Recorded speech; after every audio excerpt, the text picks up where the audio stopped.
ito po kasi, kaya nakuha ang mga, nagawa itong mga quadrants na to kasi ang assumption niya yung mga tulay ay mapuputol, mawawala ang connectivity, mawawala ang ating connection. So, yung sa North Quadrant, yan ay, ang cover ng North Quadrant natin ay Quezon City, Caloocan, Valenzuela, Saluan at Mandaluyong.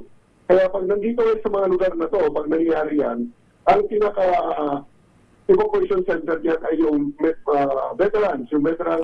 Veterans Golf Course. At saka yung UP Diliman. UP Diliman, okay. Kasama rin po dyan yung Quezon Memorial Circle. Pwede pong pumunta yung mga tao dyan para sa, dahil dyan ho mag-mobilize at dyan ho itatayo ang mga rescue centers at saka yung mga health, yung mga support facilities para sa ating mga maapektuhan. At dito sa South, okay. Yung sa East naman po, medyo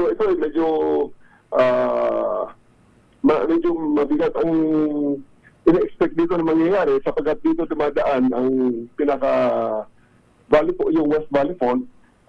Ang cover naman ho niyan ay Pasig at Marikina.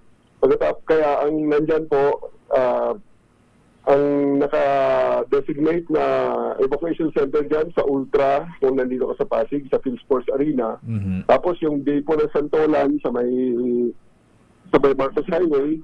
At saka yung Marikina Commercial Center. Sports Center. Apo, Marikina, mismo sa Marikina Center po. Nandun po tayo yun po ang East Quadrant. Pagkatapos dito naman sa West at saka South Quadrant, yung covered po niyan ay Manila, Malabon, at saka Navotas. Kaya kasama dyan sa ating yung open area na naka-designate dyan ay Intramuros Golf Course. At pagkatapos, yung sa South Quadrant naman, yung Makati, Pasig, Taguig, Pasay, Parañaque, Las Piñas, yung sa South po, Pateros, Muntinlupa.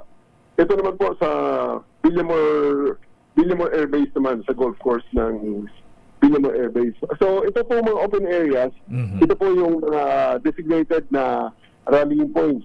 Diyan po natin isi-set up ang ating mga evacuation centers at sa yung healthcare facilities, ang mga sa kuryente, tubig, at kung sa mga signal, at ang communication center talaga.